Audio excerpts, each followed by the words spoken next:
Community radio ബെൻസിഗറിൽ ഇപ്പോൾ കൊല്ലം അടയാളപ്പെടുത്തുന്നു. തയ്യാറാക്കി അവതരിപ്പിക്കുന്നത് വല്യശാല രാജു. തങ്കശ്ശേരി കോട്ടയ്ക്ക് 500 വർഷം തികഞ്ഞു. കേരള ചരിത്രത്തിൽ തങ്കശ്ശേരിക്ക് ഉന്നതമായ സ്ഥാനമാണുള്ളത്. കൊല്ലം നഗരത്തിൽ നിന്നും 4 കിലോമീറ്റർ അകലെയാണ് ഈ പ്രദേശം. പല കൗതുകങ്ങളും നിറഞ്ഞതാണ് തങ്കശ്ശേരിയുടെ ചരിത്രം. മൂന്നായി കിടന്ന കേരളത്തിലെ തിരുവിതാംകൂർ നാട്ടുരാജ്യത്തിലാണ് 99 ഏക്കർ വരുന്ന തങ്കശ്ശേരി എങ്കിലും തമിഴ്നാട്ടിലെ തിരുനെൽവേലി ജില്ലയിലാണ് ഒരു പ്രവിശ്യയായി ബ്രിട്ടീഷുകാർ ഇതിനെ ഉൾപ്പെടുത്തിയിരുന്നത്.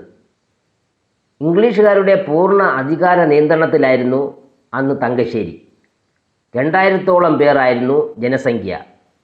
ഒരു രാജ്യത്തിൻ്റെ എല്ലാ അധികാരങ്ങളും അന്ന് തങ്കശ്ശേരിക്കുണ്ടായിരുന്നു. തിരുവിതാംകൂറിൻ്റെ നിയമങ്ങളൊന്നും ഇവിടെ ബാധകമല്ല.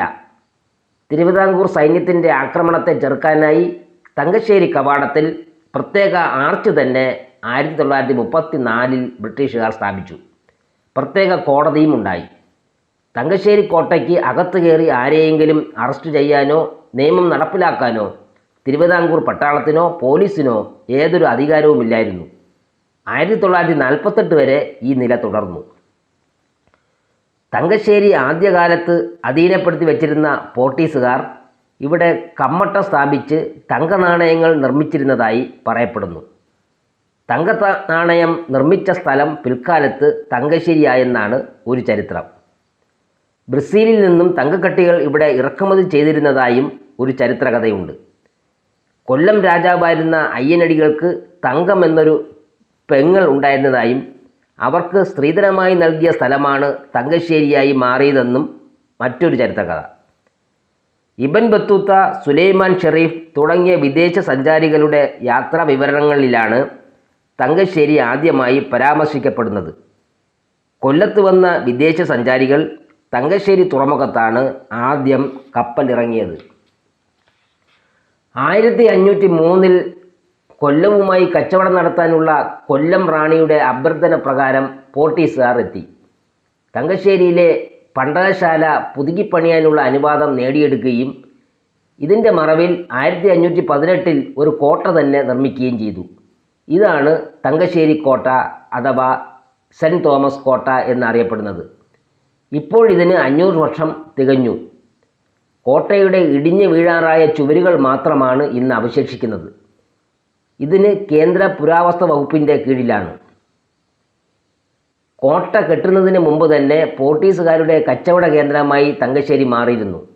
അവിടെ പോർട്ടീസുകാർക്ക് താമസിക്കാൻ 2 നില കൊട്ടാരവും സമ്മർ ഹൗസുകളും ഉദ്യാനങ്ങളും നിർമ്മിച്ചു. അന്നത്തെ ഗവർണറുടെ കൊട്ടാരമാണ് ഇന്നത്തെ കൊല്ലം ബിഷപ്പിൻ്റെ അരമന.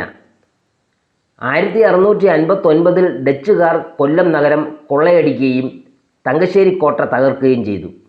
അവർ പോർട്ടീസുകാരിൽ നിന്നും കോട്ട പിടിച്ചെടുത്തു. 1669 ഡച്ചുകാർ കോട്ട പുതുക്കി പണിതു.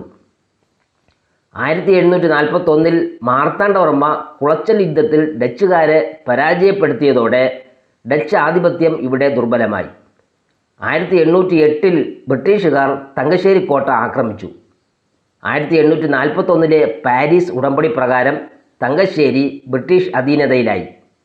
തിരുവിതാംകൂർ ഭരണാധികാരികൾ തങ്കശ്ശേരിയെ തിരുവിതാംകൂറിൽ ചേർക്കാനുള്ള ശ്രമങ്ങളൊന്നും നടത്തിയില്ല. ഇന്ത്യക്ക് സ്വാതന്ത്ര്യം കിട്ടിയ ശേഷം തങ്കശ്ശേരി കൊല്ലം ജില്ലയുടെ ഭാഗമായി. കേരളത്തിൻ്റെ ഏറ്റവും ഉയരമുള്ള വിളക്കുമാടമാണ് തങ്കശ്ശേരിയിലുള്ളത്. 144 അടി ഉയരമുള്ള ഒരു വിളക്കുമാടം 1902 ബ്രിട്ടീഷുകാർ ഇവിടെ സ്ഥാപിച്ചത്. പോർട്ടീസുകാർ, ഡച്ചുകാർ, ബ്രിട്ടീഷുകാർ എന്നീ വിദേശികളുടെ ശ്മശാനങ്ങൾ തങ്കശ്ശേരിയിൽ അവശേഷിക്കുന്നുണ്ട്. 1329 ഇന്ത്യയിൽ ആദ്യത്തെ കത്തോലിക്ക രൂപത ഉണ്ടായതും ആദ്യത്തെ ബിഷപ്പിനെ വാഴിച്ചതും തങ്കശ്ശേരിയിലാണ്. 400 വർഷത്തോളം നീണ്ടുനിന്ന യൂറോപ്യൻ അധിനിവേശത്തിൻ്റെ ചരിത്ര ശേഷിപ്പുകൾ ഇന്നും തങ്കശ്ശേരിയിൽ കാണാം. പോർട്ടുഗീസ് വാസ്തുവിദ്യയിൽ നിർമ്മിക്കപ്പെട്ട പരിഷ്കൃത നഗരത്തിൻ്റെ അവശിഷ്ടങ്ങൾ ഇപ്പോഴുമുണ്ട്. പോർട്ടീസുകാർ 1512 ഇവിടെ ആയുധ നിർമ്മാണ കേന്ദ്രം, കപ്പൽ നിർമ്മാണ കേന്ദ്രം, നാവിക കേന്ദ്രം, അച്ചടിശാല, കമ്മട്ടങ്ങൾ എന്നിവ സ്ഥാപിച്ചിരുന്നു. കേരളത്തിൽ ആദ്യമായി അച്ചടി നടന്നത് തങ്കശ്ശേരിയിലാണ്. അത് ഇന്ത്യയിൽ തന്നെ ആദ്യമാണെന്നും ചില ചരിത്രരേഖകൾ പറയുന്നുണ്ട്. അമേരിക്കയിലെ ഹാർവാർഡ് സർവകലാശാലയിലാണ് തങ്കശ്ശേരിയിൽ അടിച്ച ആദ്യത്തെ പുസ്തകം ഇപ്പോൾ സൂക്ഷിച്ചിരിക്കുന്നത്. 1548 തങ്കശ്ശേരിയിൽ വൈദിക വൃത്തിയിൽ ഉപരിപഠനം നടത്തുന്നതിനായി സ്ഥാപിച്ച സെമിനാരിയാണ് കൊല്ലത്തെ ആദ്യത്തെ കലാലയം. 1905 മുതൽ 1930 വരെ ബിഷപ്പ് ബെൻസിഗർ തങ്കശ്ശേരിയിലാണ് താമസിച്ചിരുന്നത്. പൗരാണികമായ ഒരു വാണിജ്യ നഗരമെന്ന നിലയിൽ തങ്കശ്ശേരി ഒരു കാലത്ത് പ്രസിദ്ധി നേടിയിരുന്നു.